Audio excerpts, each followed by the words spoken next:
Hello मित्रों, एक बार फिर से स्वागत है आपका अपने इस चैनल पर। और मैं नरेश तोमर आज आपको लेकर चल रहा हूँ एक बहुत ही खूबसूरत एडवेंचरस ट्रिप पर।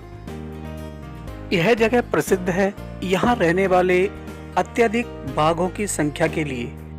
जिम कॉर्बेट पार्क, ये नाम सुनते ही सबसे पहले जो हमारे दिमाग में आता है वो आता है टाइगर। भारत में सबसे ज़्यादा टाइगर इसी नेशनल पार्क में पाए जाते हैं। कॉर्बेट पार्क भारत का पहला राष्ट्रीय पार्क है जिसकी स्थापना सन 1936 में की गई थी।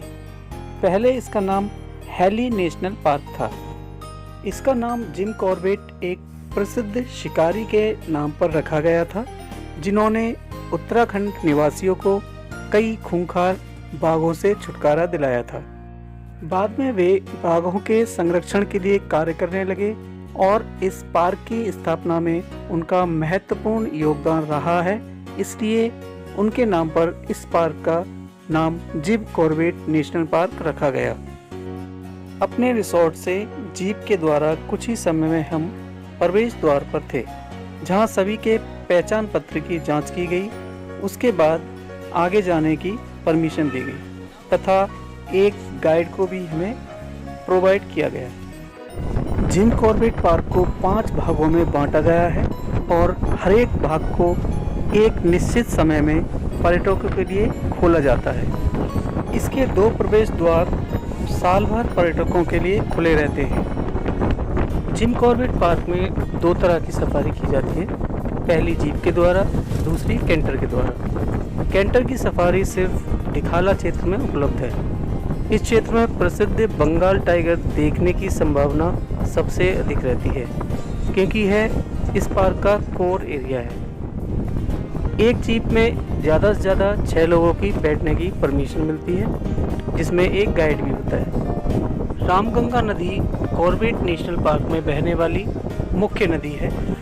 यह नदी बारिश से पानी प्राप्त करती है और इस उद्यान में प्रवेश करने से पहले 100 किलोमीटर का सफ़र भी तय करती है। यहाँ आपको विभिन्न प्रकार के जीव जंतु देखने को मिलते हैं। माना जाता है कि पार्क में 488 विभिन्न प्रजातियों के पौधे, 110 प्रकार के पेड़, 51 प्रकार की झाड़ियाँ, 30 प्रकार के बाँस, 50 प्रकार के विभिन्न प्राणी और 580 प्रकार के पक्षियों की जातियां देखने को मिलती हैं। 25 प्रकार के रेंगने वाले जीव यहाँ देखे जा सकते हैं। इस पार्क में विभिन्न प्रकार के सुंदर सुंदर फूल, वन्य जीव पाए जाते हैं।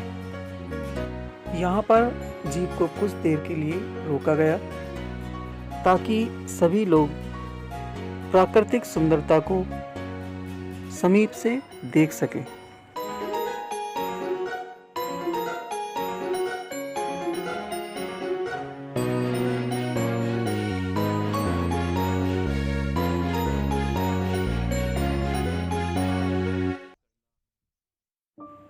ऐसी जगह पर टाइगर भी कई बार आसानी से दिख जाते हैं।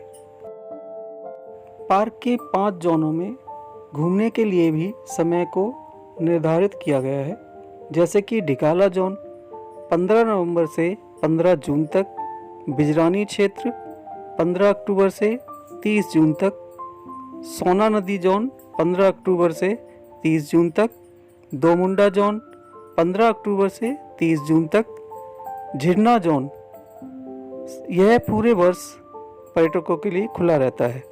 और इसके आसपास घूमने के स्थान हैं जिम कॉर्बेट संग्रहालय, काला ढूंगी विरासत ट्रेल, कॉर्बेट फॉल्स, सीता बनी, गर्जिया देवी मंदिर, सेंटर फॉर इको पर्यटन, कालागढ़ बांध इत्यादि। ढिकाला जोन जो कि इस पार्क का कोर एरिया है और जहां टाइगर को देखने की संभावना सबसे अधिक रहती है। इसमें घूमने के लिए आपको कम से कम 3 महीने पहले बुकिंग को कराना पड़ता है। यहाँ आपको विभिन्न प्रकार के जानवर देखने को मिल सकते हैं जिनमें प्रमुख हैं हाथी, बाघ, चीता, चीतल, सांभर हिरण, बर्गिंग हिरन, नीलगाय, घड़ियाल, किंग कोबरा, जंगली सुअर, स्लोथ भालू, लंगूर, बंदर, इंडियन पेंगोलिन इत्यादि। विभिन्न प्रकार की बिल्लियां भी आपको यहाँ घूमती हुई नजर आ जाएंगी। अगर पक्षियों की बात की जाए तो यहाँ आपको विभिन्न प्रकार के पक्षी देखने को मिल जाते हैं। नाचता हुआ मोर आपको लगभग खुले मैदान में कई बार देखने को मिल जाएगा। तीतर, कबूतर, उल्लू, हॉर्नबिल ये भी आपको यहाँ आसानी से देखने को मिल जाते हैं। मैना, किंगफिशर, ड्रोगो, कबूतर, कठफोड़वा, बत्तख, गिद्ध, सारस, बुलबुल और बया के घोंसले जगह जगह पेड़ों पर आपको देखने को मिल जाते हैं।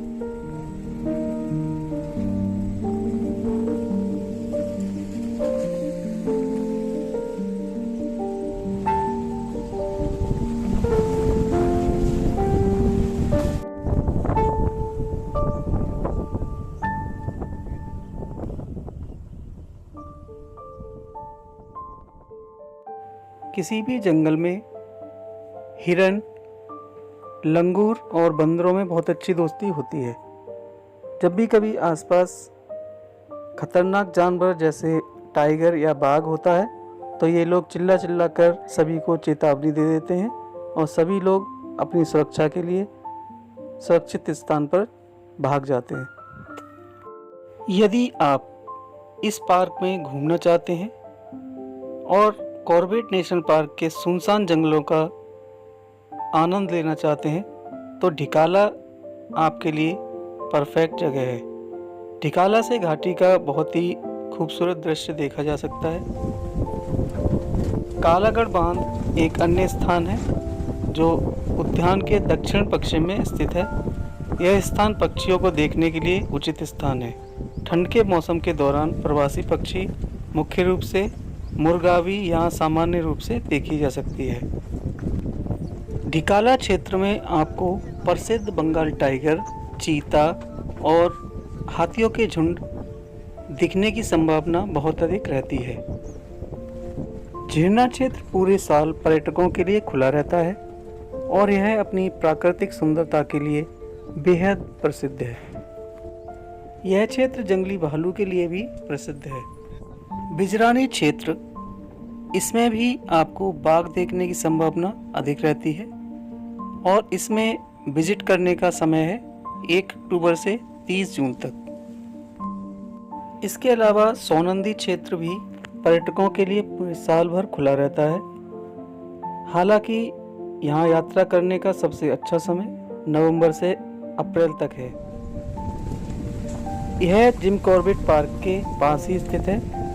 सोनंदी क्षेत्र में आपको एशियाई हाथी, बाघ और अन्य प्रजातियां देखने को मिल सकती हैं। दुर्गा देवी क्षेत्र ट्रैकिंग के लिए सबसे कठिन क्षेत्रों में से एक है। दुर्गा देवी क्षेत्र 15 नवंबर से 15 जून तक खुला रहता है। यहाँ पर आपको पक्षियों की कई प्रजातियाँ देखने को मिल जाती हैं। इसके साथ साथ दुर्गा देवी क्षेत्र में महाशीर मछलियों को भी देखा जा सकता है जो कि दुनिया में काफ़ी लोकप्रिय है। सफारी के दौरान आपको क्या और कहाँ देखने को मिल जाता है ये निश्चित नहीं होता। अगर आप सिर्फ जानवर देखने जा रहे हैं तो आप सफारी का पूरा आनंद नहीं ले सकते। यहाँ की प्राकृतिक सुंदरता का जो नज़ारा आप सफारी में ले सकते हैं वो आपको कहीं और नहीं मिलेगा।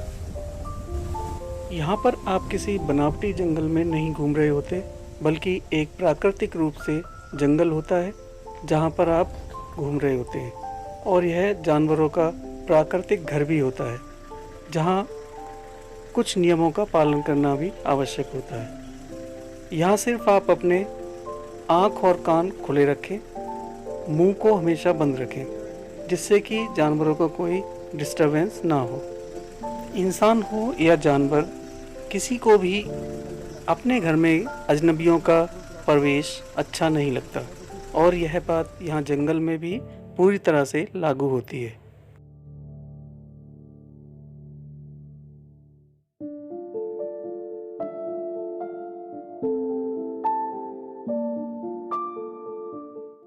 यह वह जगह है जहाँ पर आप नैनीताल में प्रवेश करते हैं। नदी को पार करके नैनीताल है और इसके पीछे पौड़ी गढ़वाल का क्षेत्र है।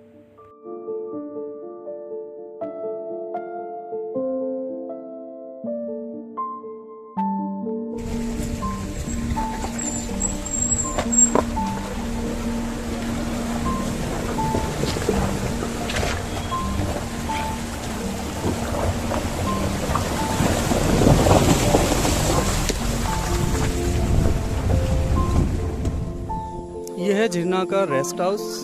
अगर आप जंगल में रुकना चाहें तो इसकी बुकिंग ऑनलाइन की जाती है और यहाँ आप जंगल में आके रुक सकते हैं।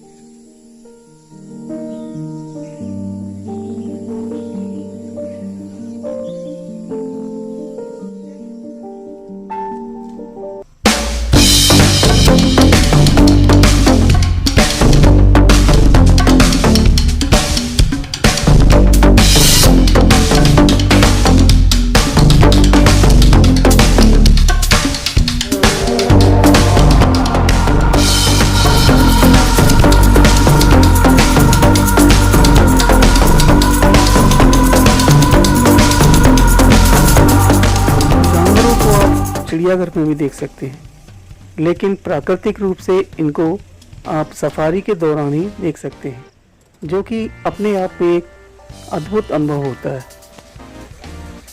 कॉर्बेट की वो जगह जहां आप जानवरों को बड़ी इजीली देख सकते हैं, वो ये पॉइंट है। अगर आप समर में आए तो यहाँ एक बार ज़रूर विजिट करें और स्टे करें करीब 10-15 मिनट, ताकि हो सकता है आपको टाइगर भी देखने को मिल जाए।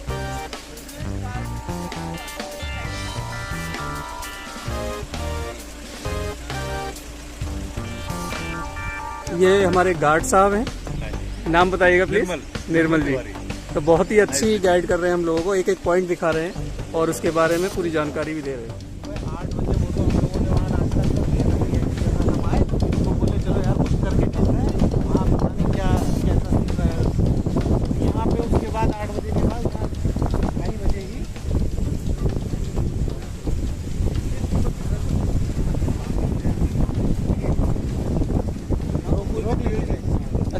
यह एक दीमक लगा हुआ पेड़ है। कहा जाता है कि जंगल में जब कोई पेड़ गिर जाता है या टूट जाता है तो उसे बाहर नहीं ले जाया जाता, इसको दीमक खाते हैं और दीमक बंदरों और चिड़ियाओं का भोजन होते हैं। इसी तरह यहाँ पर एक इकोसिस्टम डेवलप होता है।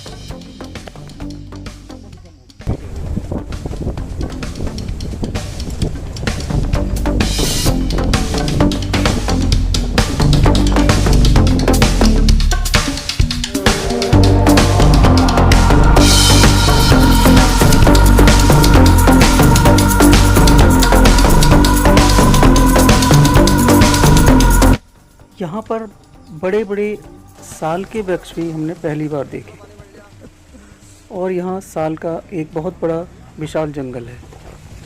सफारी के दौरान कई बार आपको ऐसी जगह देखने को मिलेगी जहाँ पर जीप को नदी को पार करके जाना पड़ता है। यहाँ पानी कितना होगा यह बरसात के ऊपर डिपेंड करता है। जंगल में घूमते हुए आपको कौन सा जानवर कहाँ दिख जाए यह कोई नहीं बता सकता। एक अनुभवी गाइड ही आपको अच्छी जगह घुमा सकता है और जगह के बारे में विस्तृत जानकारी भी दे सकता है। उनको कई पंजों के निशान और आवाज़ें भी पहचान आ जाती हैं, जिससे वे अंदाज़ा लगाते हैं कि कौन सा जानवर कहाँ है।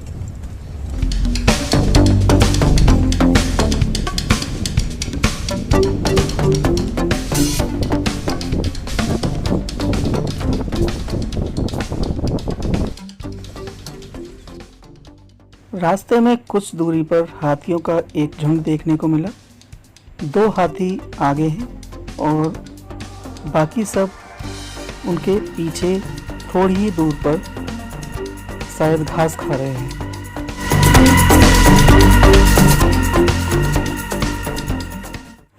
चीतल की पूरी फैमिली को यहाँ आप घूमते हुए देख रहे हैं।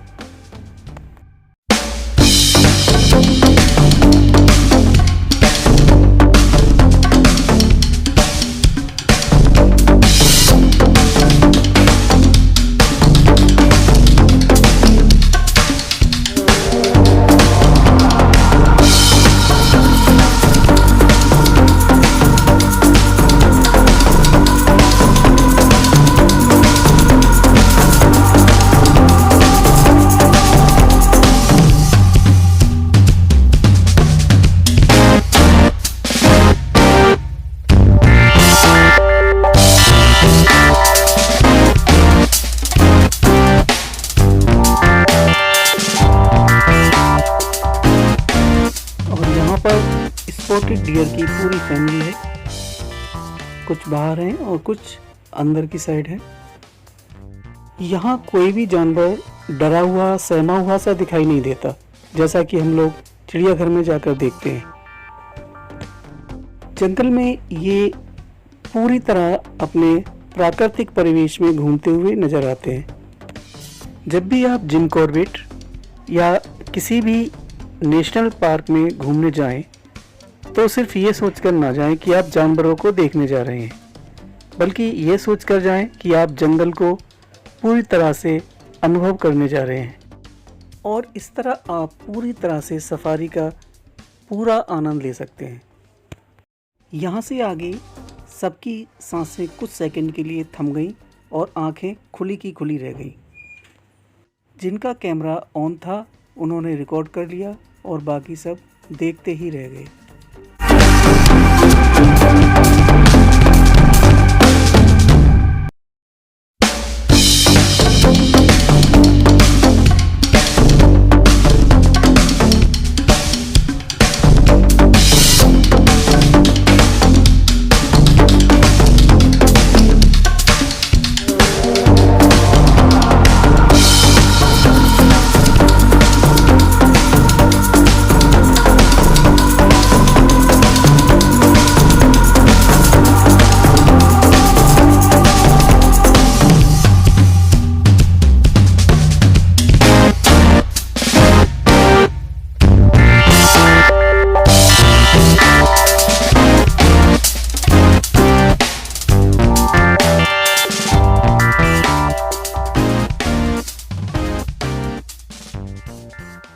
स्पॉटेड डियर में मेल और फीमेल का पता उनके सींगों से चलता है।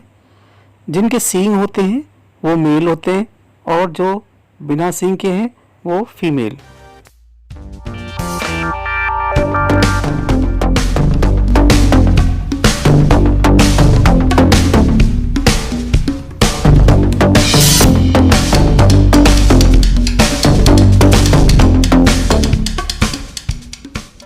जंगल सफारी का समय 6 to 9 लगभग 3 घंटे का होता है। जिम कॉर्बेट जाने के लिए आपको पहले रामनगर पहुंचना होता है, जो कि नैनीताल से पहले पड़ता है। अगर आप प्लेन से जाना चाहते हैं तो इसका सबसे नज़दीकी हवाई अड्डा पंतनगर हवाई अड्डा है, जो यहाँ से 80 किलोमीटर की दूरी पर है। ट्रेन से जाने वालों के लिए रामनगर रेलवे स्टेशन, जो कि इस पार्क से लगभग 5 किलोमीटर की दूरी पर स्थित है, वहाँ से उतरकर आप कैब के द्वारा यहाँ पहुँच सकते हैं।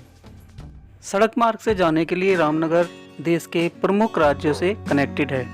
दिल्ली से इसकी दूरी लगभग 280 किलोमीटर है, जहाँ से यहाँ के लिए बसें, कैब और अन्य सुविधाएं उपलब्ध हैं। तो दोस्तों, आज के वीडियो में इतना ही। वीडियो आपको कैसा लगा कमेंट सेक्शन में अवश्य बताएं। अगर वीडियो अच्छा लगा और आगे आप इस तरह के वीडियो देखना चाहते हैं तो चैनल को सब्सक्राइब अवश्य कर लें और बेल आइकन को दबा दें, ताकि उनकी नोटिफिकेशन आपको समय पर मिलती रहे। धन्यवाद।